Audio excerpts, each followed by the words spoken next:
Hill of the Lord, who may stand in his holy place? The Bible answers, he who has clean hands and a pure heart. How can we be cleansed? The blood of Jesus cleanses us from all sin. For your free copy of Dr. Guido's daily devotional, Seeds from the Sower, write The Sower, Mentor, Georgia, 30439. Visit us on the web at thesower.com.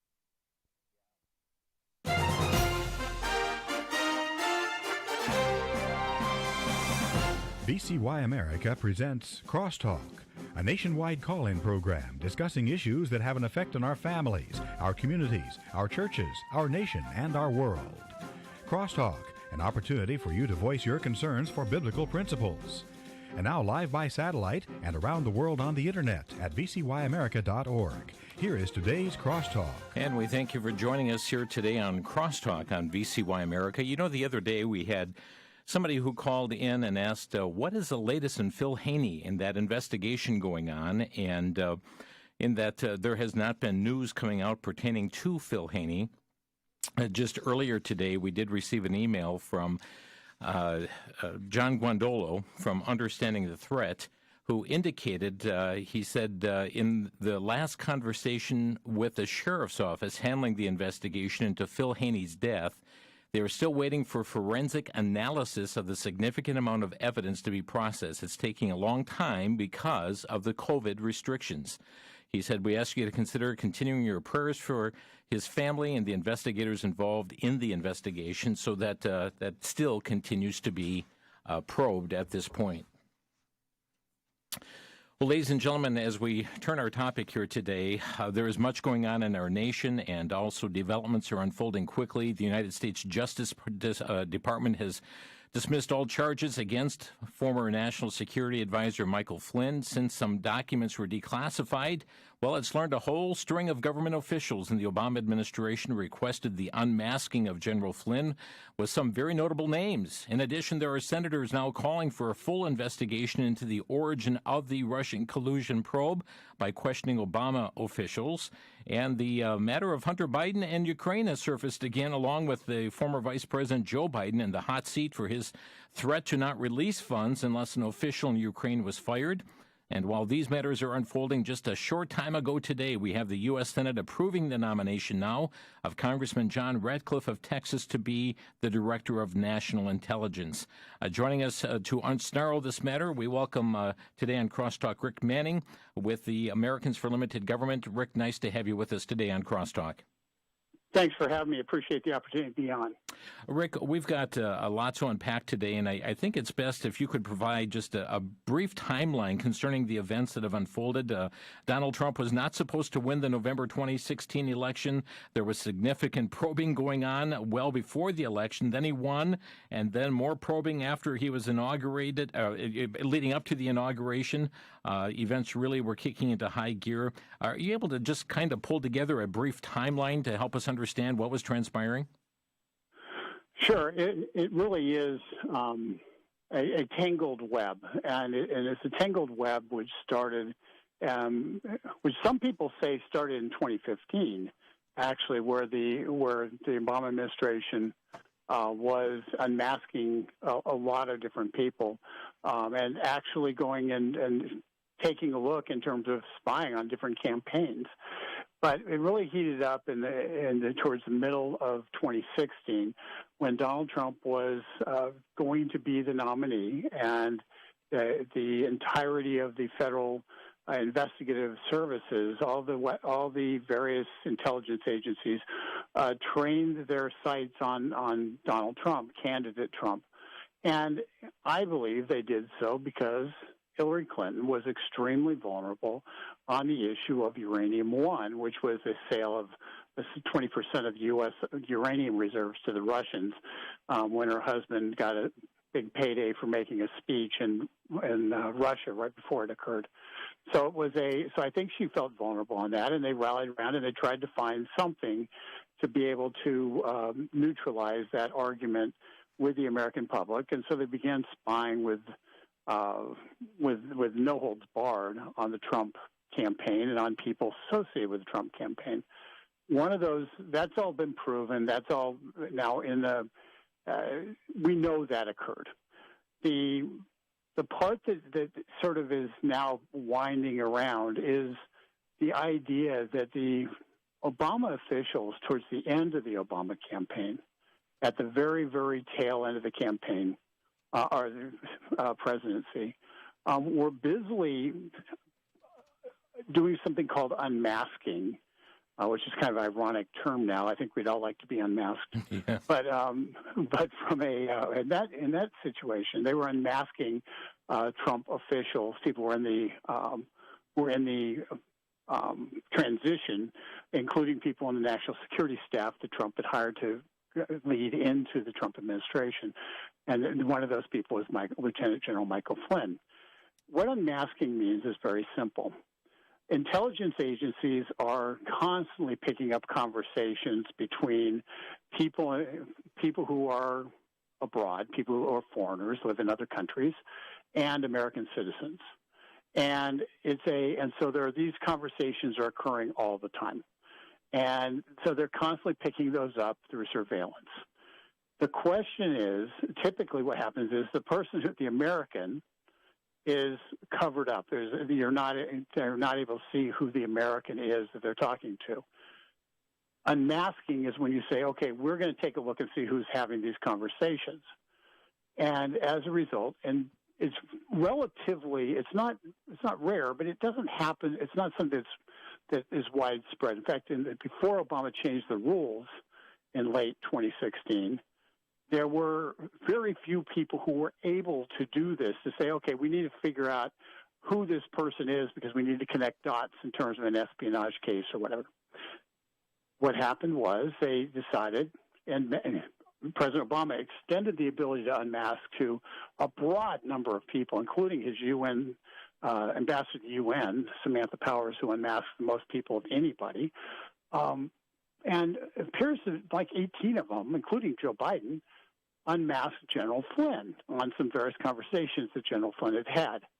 Understand, General Flynn was named as the national security advisor for President Trump. Mm-hmm. In the transition, it was his job to have foreign conversations. That's why we have transitions. It's why there's a 3-month time period between the election and the inauguration, 2-month time period between the election and the inauguration. It's so that you can get people in place. They can have conversations. They can communicate, kind of get a sense of where the lay of the land is. And they're not just picking up with a cold start at the beginning of an administration. Well, the Obama administration wanted to stop General Flynn from having the position of national security advisor because he knew where the bodies were buried in the Obama administration. Mm-hmm. And so they needed to stop him. And that's what all this General Flynn fight right now is about. It's been a 3.5-year fight, and it's all about the initial attempt by the Obama administration to protect those intelligence assets, agency officials who were illegally unmasking and illegally spying on Trump officials. So this was a setup from the get-go. Absolutely. There's no doubt that General Flynn was clearly set up. General Flynn was clearly set up by the FBI. We know that the own documents have been released showed that the FBI agents who interviewed General Flynn initially said they didn't think he lied. They didn't think he was trying to lie.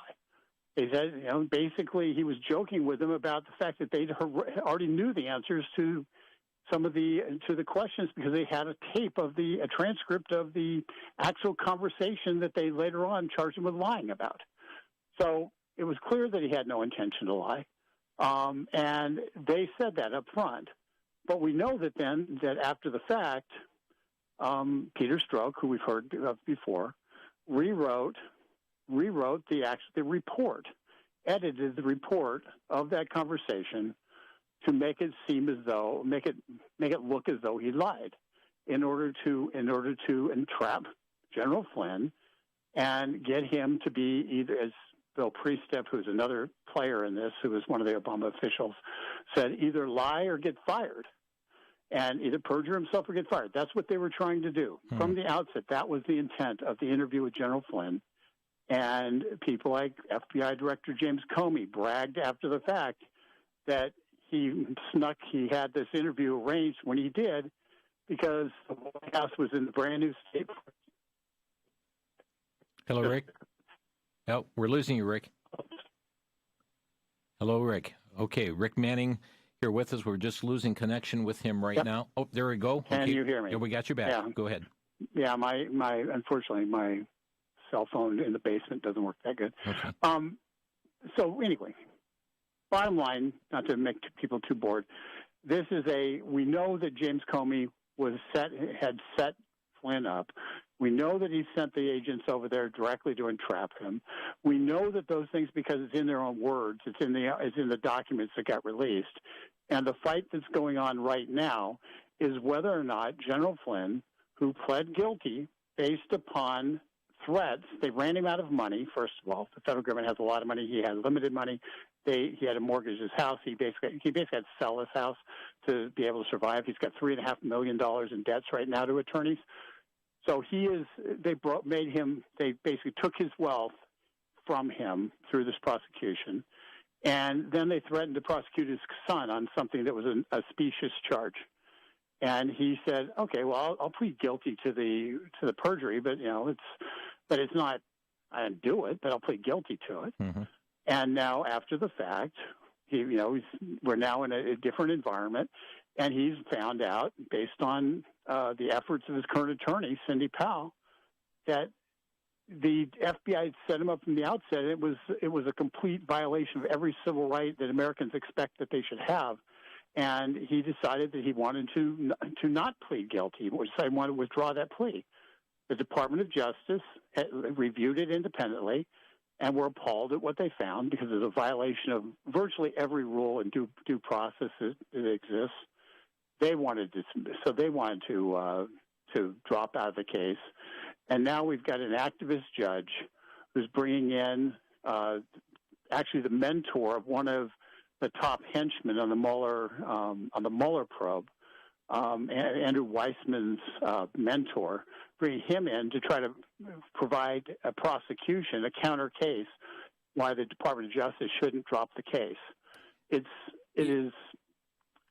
outrageous it's what's going on. It's astonishing. And Rick, normally when the DOJ drops a case, I mean, it's over, it's done with, but not in this instance. We understand, and this is Judge Emmett Sullivan, is that correct? Correct. Okay, so he's refusing to drop this. No party involved in the case has opposed the motion to dismiss. However, now he's accepting briefs on the matter before third parties stay out of this. Now he's inviting third parties to come into it. That's exactly correct. That is exactly correct in terms of what he's doing. And it is,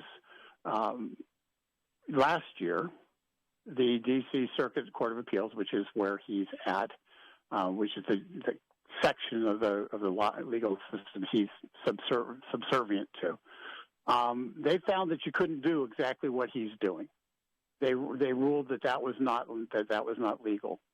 Prior to that, in a 9-0 decision, the Supreme Court wrote that it was not. You didn't want in a criminal case to have third-party amicus briefs and third-party prosecution.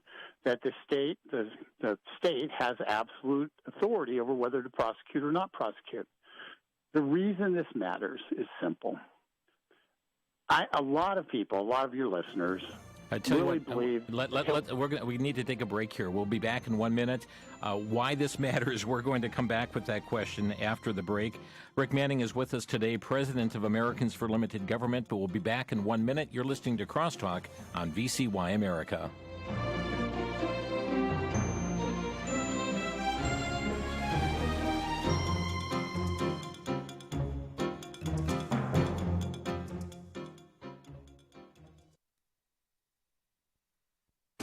Back to Genesis with Dr. John Morris, scientist with the Institute for Creation Research.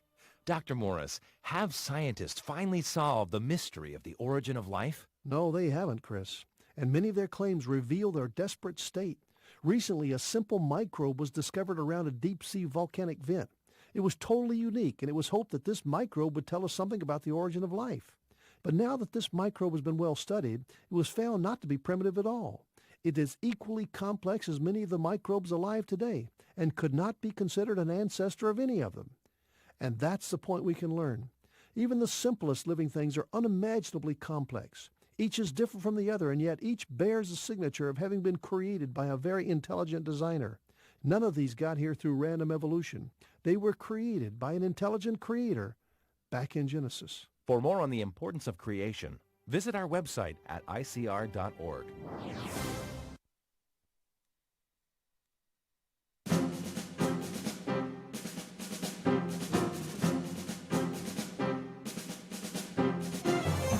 This is Crosstalk on VCY America. Rick Manning is with us here today. He is president of Americans for Limited Government. And we're talking about the Department of Justice exonerating Flynn, but the aftermath, all the things that are unfolding here. We've got more that we'll uncover here during this segment. But Rick, just as we're going into the break, you were starting to mention why does all of this matter as to what's unfolding here, and there's some big pictures here in that as we answer that question. But is it time to be asking, because we got notable people involved, including the former Vice President Joe Biden. We've got former President Barack Obama having knowledge. Is it time to ask, what did Joe Biden know when he knew it, and when did he know it, and President Obama, what did he know and when did he know it? I mean, an article yesterday that came out from your organization said that former President Obama, while still president, knew that Flynn was being targeted with surveillance, but he did nothing to stop it. That's exactly right. He did know. There was a meeting on January 5, 2017.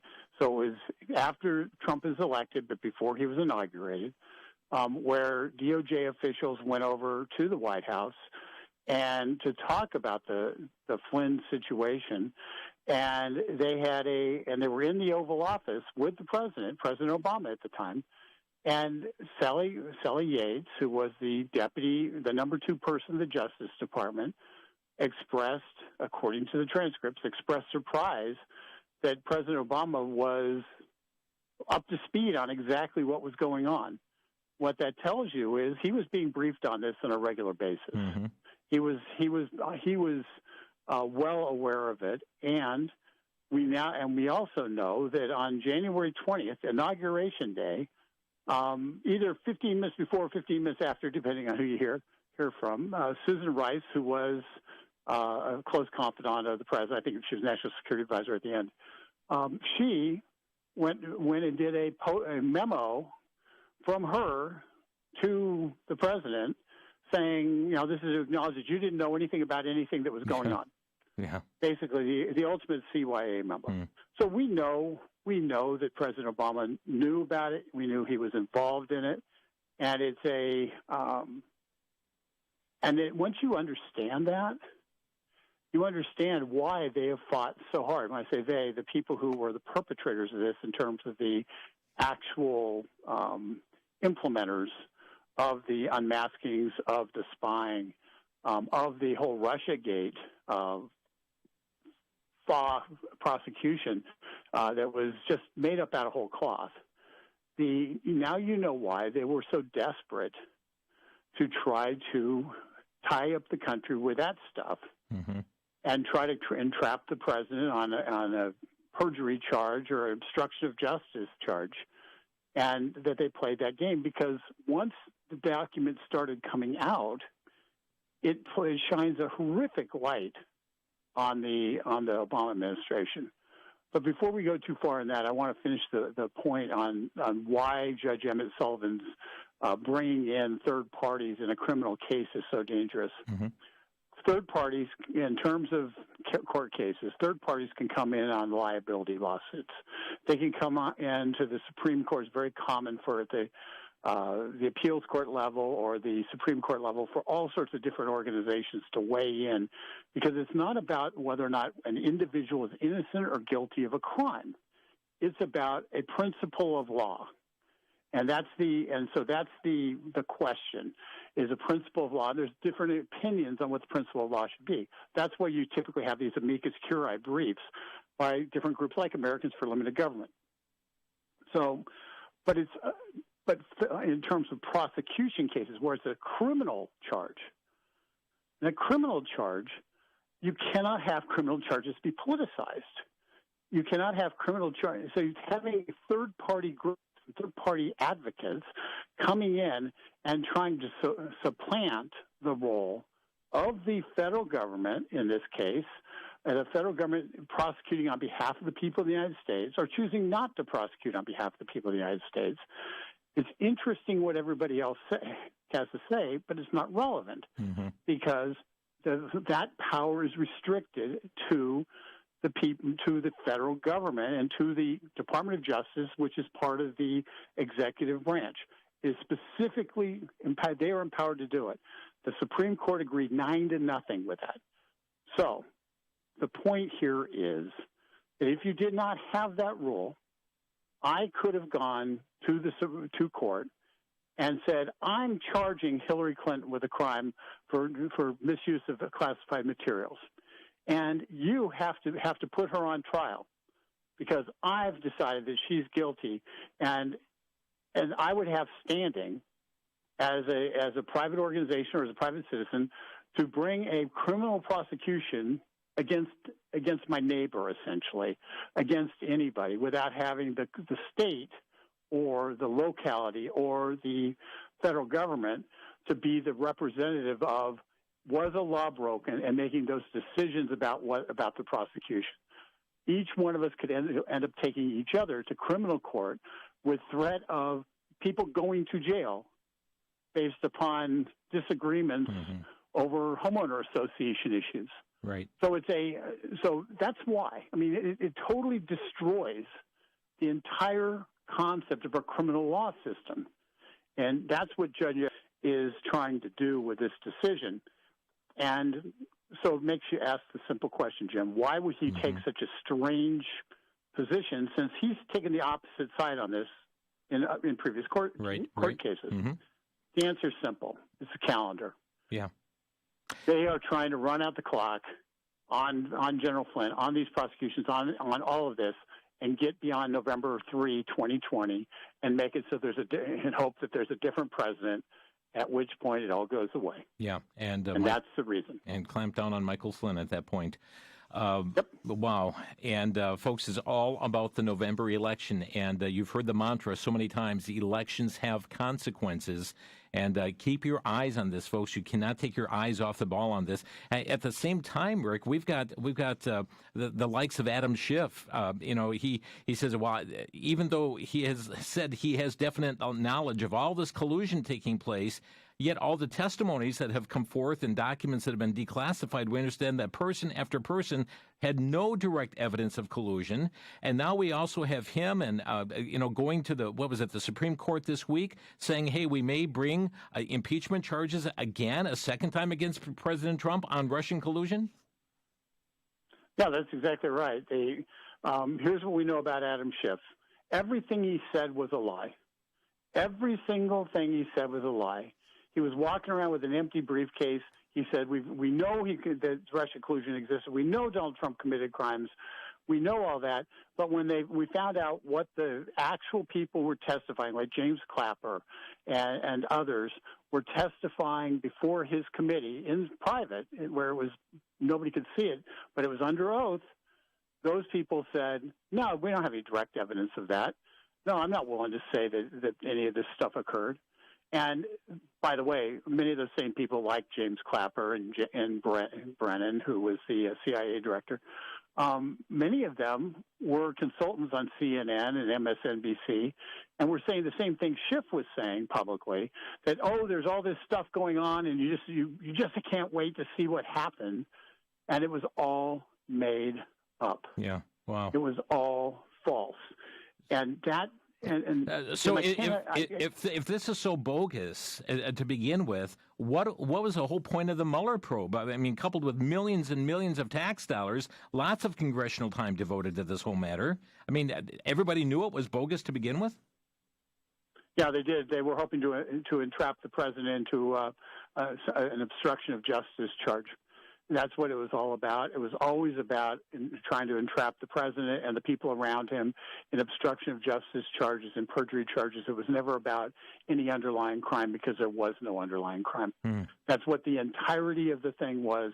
They were going to try to take down the president by having him charged with obstruction of justice, and that's why the Schiff has gone to the Supreme Court and said, we need to have the sealed grand jury transcripts from the Mueller investigation given to the House of Representatives so we can take a look and determine whether or not there was a crime committed here. Now, Jim, remember, Bob Mueller wasn't the president's friend on this, the guy who ran the Mueller commission. He was set up to try to get the president. That was the whole purpose of it. Every attorney on there was a contributor to Hillary Clinton. There were no Republican attorneys in the Mueller investigation. So it was a partisan hit job. Now, having said that, Mueller was not able to conclude that any obstruction of justice occurred, even though they wanted to, and they had all the transcripts from the grand jury. So it's really difficult to believe that suddenly, if Adam Schiff got those sealed documents, that he'd have any more luck in conjuring up an obstruction of justice charge. Schiff is attempting to tie up the resources of the President of the United States and of this country, so the president can't be the president for the last 6 months of his first term. That's what it is about. It's about negating the Donald Trump presidency in every way possible, and it is despicable. It is beyond comprehension evil, and the sad truth of the matter is I'm from Southern California originally. I've got relatives in Southern California, and the people in Adam Schiff's district think he's a hero. He is the biggest villain in American history when it comes to running a fake campaign using his power as a committee chairman in an attempt to commit a coup against elected president of the United States. And the people of Glendale, California, think he's wonderful. My. And he will stay in that position pending different results in the November election. He will stay in that position. His goal is to run for Dianne Feinstein's seat when she steps down. Right. His goal is to be a U.S. Senator for the rest of his life. Fox News host Tucker Carlson said the evidence shows Obama was using federal law enforcement to hurt his political enemies, namely that of the FBI. Is that really what this boils down to? Yes, it boils down to it. And there's a whistleblower who came out 2 days ago from the Treasury Department. At least I read the story 2 days ago from the Treasury Department, who talked about how in 2012, after the election in 2012, the Treasury Department started opening up files and going into people's records, basically IRS forms, and other records that they had on people in an attempt to dig up dirt. So this was, and remember, this was after the Treasury Department got smacked around, or was getting smacked around for abusing the Tea Parties through the IRS system. So it was we've got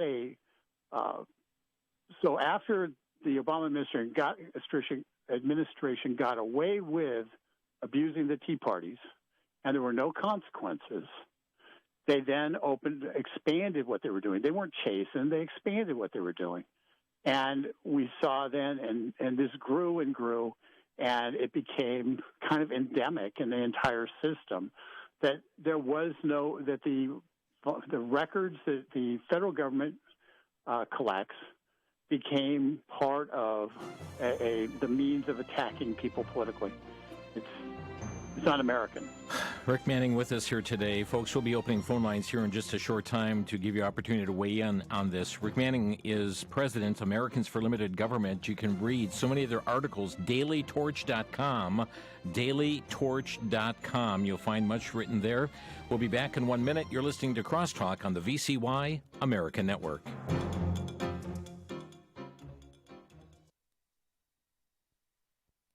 It's been estimated that 28% of Scripture was prophecy at the time it was written.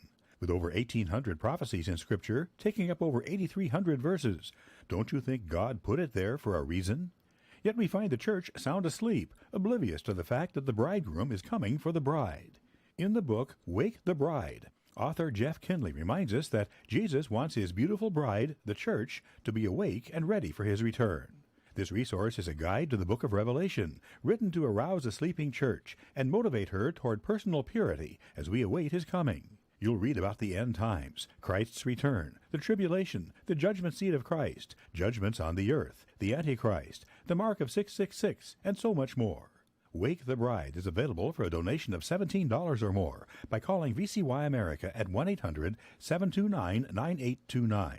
Just ask for Wake the Bride. That's 1-800-729-9829.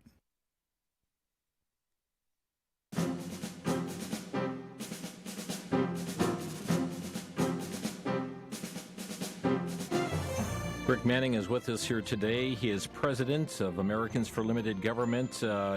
Rick, we gave out the website, dailytorch.com. Is that the best site there to stay in touch with your organization and articles?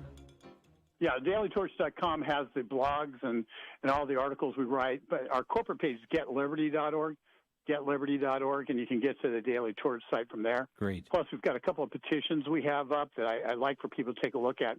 One is stopchinathreat.org, and essentially what that does is it says we're sick of China lying about the origins of the virus, and and we lay out all the timelines in that, and it's you sign it and it's given to the President of the United States. So that's the stopchinathreat.org one. We've got another one which is reopenamerica.now.org. Pretty self-explanatory. The text, anybody who signs that, it goes directly to your governor, and it is your governor, it goes to your state legislators, it goes to your federal legislators, and it goes to the White House. And and it's written, the email text is written to take on the argument that COVID is death, so we can never reopen, because staying closed is death. Staying closed it increases depression, increases unemployment, increases people's anxiety, increases inability to go get mammograms, inability to get colonoscopies, inability to get heart stents. And as a result, people are it's far more dangerous to stay at home than it is to go back to work and restart society. So restarting American society is important, and reopenamerica.now.org makes that case and makes it directly to your legislators. Well, yeah, that's another full program in itself. But folks, let me give you these. Let me give you these websites again. We mentioned where the columns are: dailytorch.com. The main website, getliberty.org. Getliberty.org. There's the next one he mentioned was stopchinathreat.org. Stopchinathreat.org. And reopenamerica.now.org, with that petition going directly to your governor, reopenamerica.now.org. And we have spent several programs already on religious freedom being trampled upon, and certainly the threats that are happening to America's business today, our economy as a whole, threats to the family. We are seeing the whole issue of emotional distress taking place, suicides on the increase, on and on it goes. reopenamerica.now.org. And while we're going to talk about Flynn, let me just add one thing. I've got a stepsister, who is in a rehabilitation center. She's sick. She needs care. Okay, and it's not alcohol, drug related. It's just she's sick, and she's kind of in that kind of trying to get well stage. Sure. And she went in there. There was none of the virus. This is in California. Somebody decided to put COVID patients in there. Oh my. And it put plastic sheets up to protect people from the from the disease. And next thing she knew, she was having to be tested for the virus because staff were being testing positive. And right now, she's one of two rooms in the entire facility that don't have, thank God, anybody positive tested. But it's because there was a policy, Jim. It was a policy to put people who were sick in with people who weren't sick and were vulnerable. Yeah. And that's the reason why we have the death rate. And I'm almost an evangelist on this because I'm so mad. I mean, it gets personal when your own stepsister is sitting in that environment, scared to death. because of the actions of irresponsible politicians. Well, Having said that, we can get back to Flynn. Well, yeah, but what a mirror of what Cuomo has done with nursing homes in the state of New York there as well. Absolutely, that's what we're going to find out that half to three-quarters of our deaths are from the nursing homes as a direct result of government policy and the state government policy in places like California, Washington, and New York, New Jersey, Connecticut. We're going to find that out, and when we find that out, America needs to say, to those governors, you are responsible. We're not bailing you out. You have to face the music in your own state. Anyway, ReopenAmericaNow.org. As we talk about Flynn, we've been hearing more and more the term Obamagate. Is that an appropriate term? Yeah, I think it certainly is. We use the term gate too often, and we use it as kind of a throwaway. Everything's a gate. Well, in this case, what President Obama did and what his administration did it so far exceeds anything Richard Nixon was charged with. It's almost incredible that he's been given a free pass. And let's just think about some of the things we're talking about. We're talking about a guy who used the IRS and targeted his political enemies by using the IRS.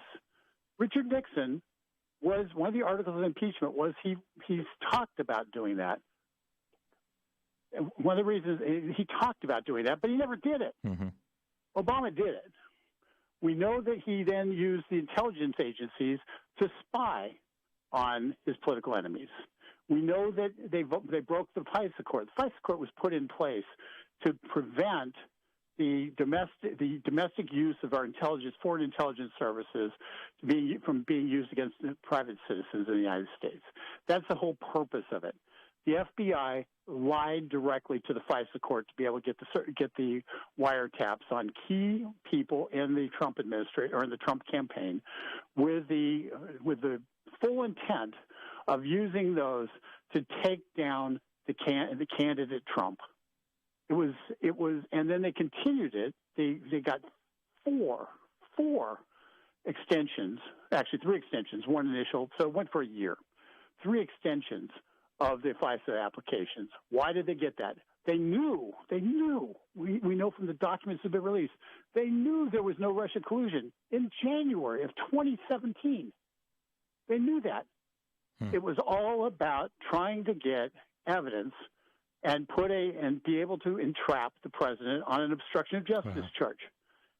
So, yes, Obamagate is perfectly legitimate because President Obama didn't ever turn over the reins of power.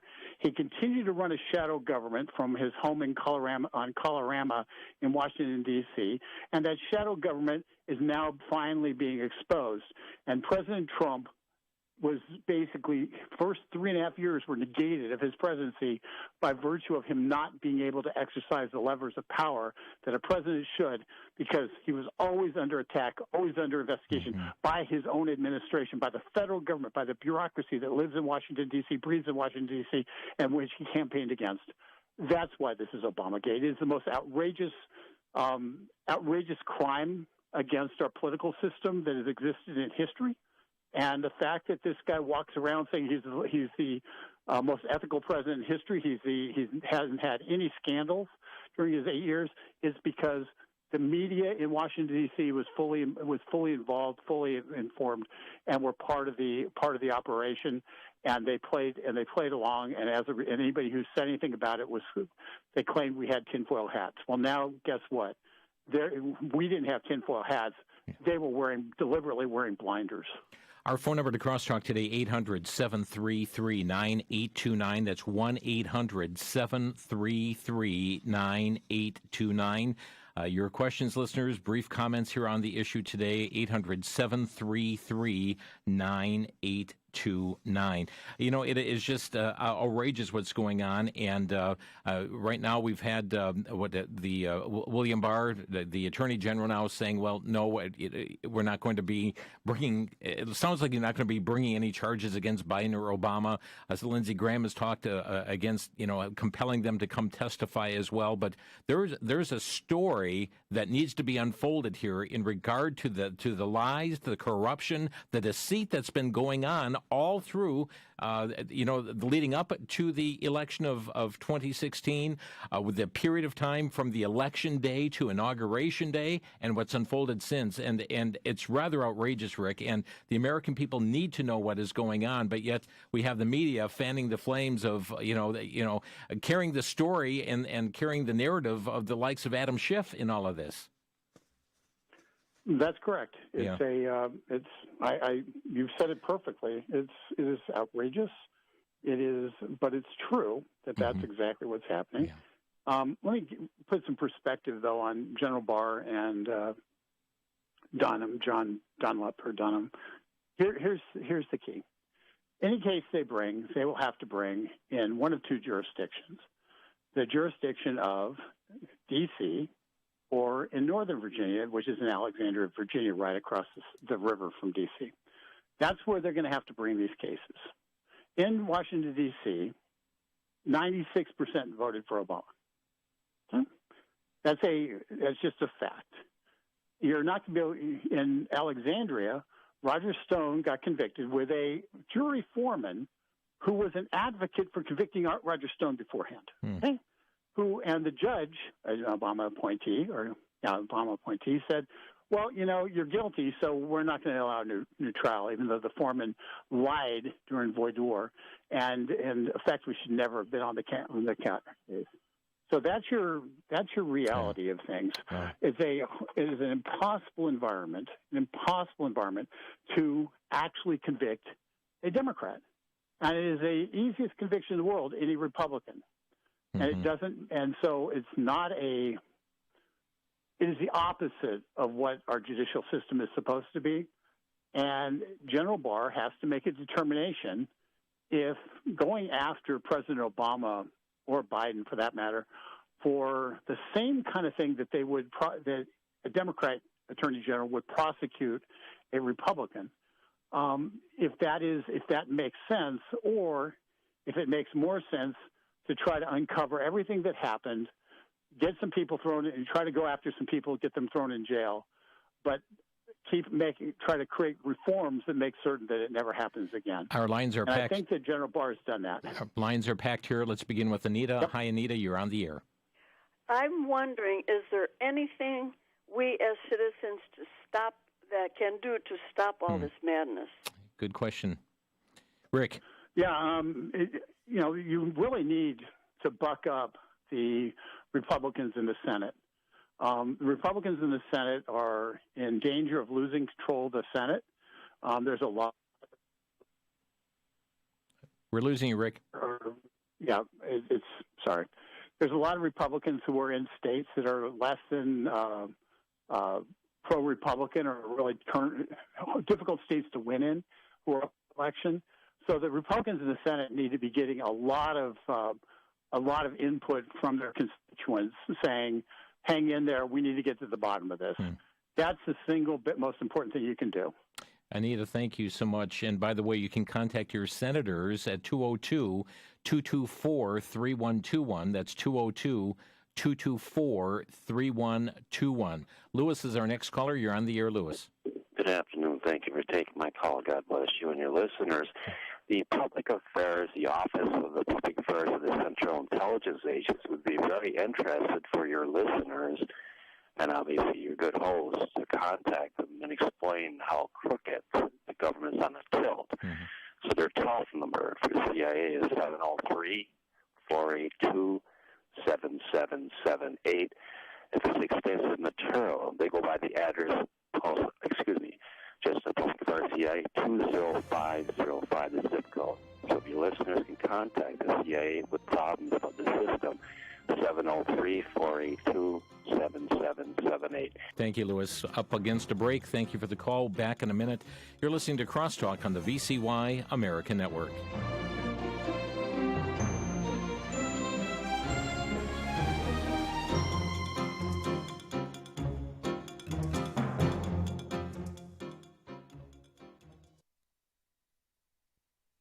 For the Worldview Weekend Minute, I'm Brennan House. Our website's worldviewradio.com. In 1987, Arthur S. Miller wrote a book called The Secret Constitution and the Need for Constitutional Change. He said, quote, "A perverse system of thought control exists in the United States. The citizenry is indoctrinated by employment of the mass media and the system of public education. People are told what to think about. The old order is crumbling. Nationalism should be seen as a dangerous social disease. A new vision is required to plan and manage the future, a global vision that will transcend national boundaries and eliminate the poison of nationalistic solutions," end quote.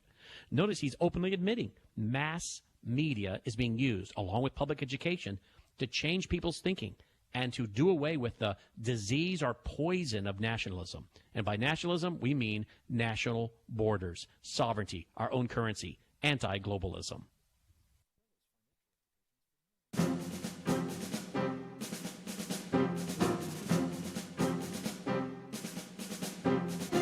If you missed the websites we gave earlier in the program, let me repeat them to you. The websites on the internet are dailytorch.com, dailytorch.com, getliberty.org, stopchinathreat.org, stopchinathreat.org, and reopenamericanow.org. Those are some side issues, but yet very critical issues right now. Matter of fact, Rick Manning is with us today from Americans for Limited Government. I wanted to get into the Ukraine thing here today, too, but so much that's been unfolding, and a lot of folk on the line here, too. Let's see what we can unpack. Sharon is, matter of fact, William is calling next. Hi, William, you're on the air from Florida. I wanted to say that the reason that the deep state is able to operate and perform like this against the different characters like the president is because on every level, from low offices to high, we are lacking very short-term term limits. And with those term limits, there would be a less chance of the deep state to really corrupt each person coming in every couple of years. And so because we don't have term limits like that, they're able to groom the next and up-and-coming replacement. William, thank you for that. Your thoughts on that issue. Is term limits a problem here, Rick? They might be, but I think the real problem is we can't fire people because of the civil service system. And what Congress needs to do is pass the Merit Act, which would allow for recalcitrant, lazy, and bad employees to be fired from the federal service. If these guys had their pensions on the line, if they had their jobs on the line, they wouldn't pull these kind of shenanigans. Interesting indeed. Thank you, William. Sharon is next. You're on the air, Sharon.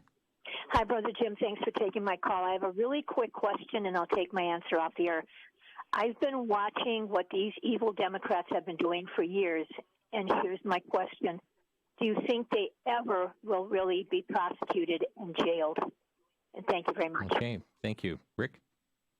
I think some will be prosecuted. I don't know if they'll be convicted, but if they're prosecuted, at the very least, we'll get people under oath. We'll get the facts out.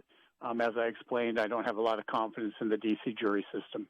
Mark is next. In Monroe, you're on the air. Yeah, the gal before me kind of already touched on this, but I'll throw it out there anyhow. My question is, if Barr doesn't pursue Obama, do you think he'll at least go after James Comey so that there's at least some semblance of justice after all this impeachment and giving Flynn the third degree, etc.? Thank you, Mark. What about Comey?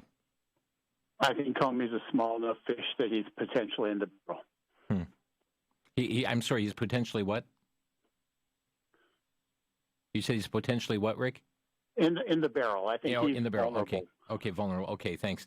We had cut out there for a moment. Robert, you're on the air in Glendale. Yes. My question is this.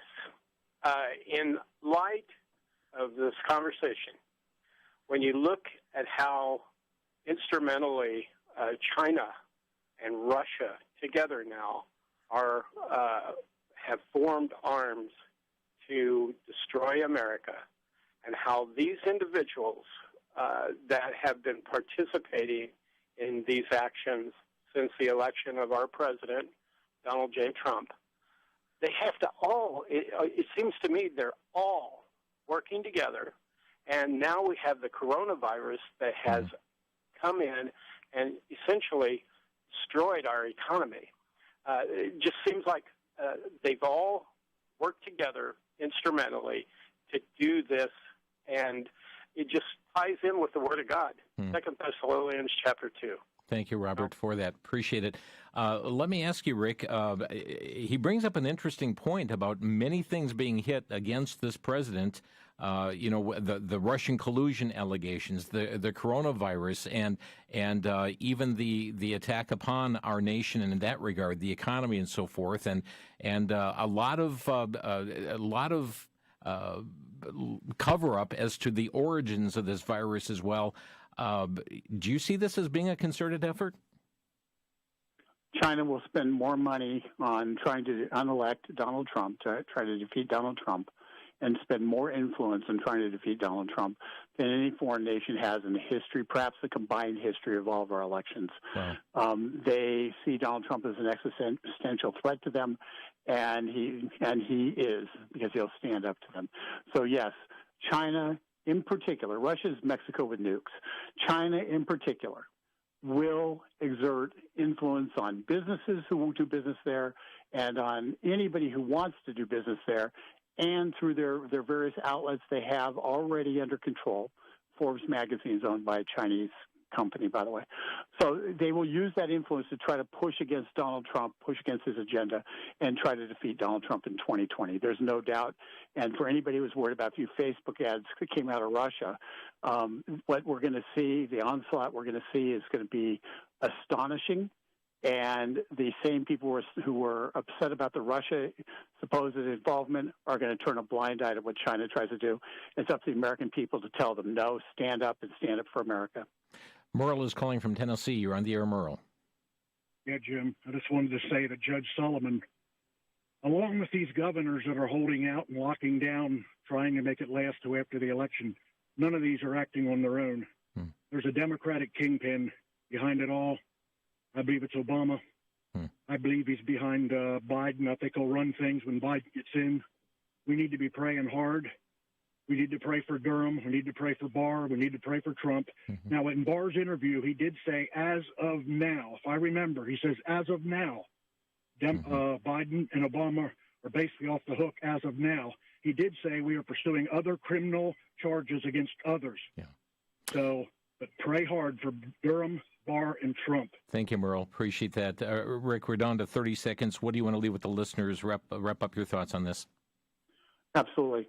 We've seen an unprecedented attack on our political system, and an unprecedented attack by China through either the incompetence or the direct decisions to attack our economy through this virus. We have to be tough. We have to stand up to China. We have to reopen America. And if we don't do those things, we lose. It's very simple. We lose. Our country goes away. This is the election. This is the time to stand up. We have to reopen, and we have to hold China accountable. Rick Manning, our guest here today on Crosstalk. He is president of Americans for Limited Government. Stay in touch with them, folks. They put forth articles, news, blogs, information you will not get from other sources. DailyTorch.com, GetLiberty.org, StopChinaThreat.org, ReopenAmericaNow.org. Rick, thank you so much for being with us today. Thank you very much. Appreciate it. And folks, thanks for joining us on Crosstalk. Thanks for listening. You've been listening to Crosstalk via satellite and the internet from VCY America. Views expressed may or may not be those of this station.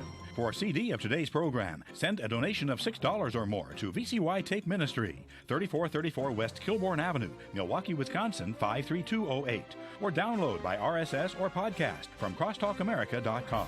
And join us again for Crosstalk.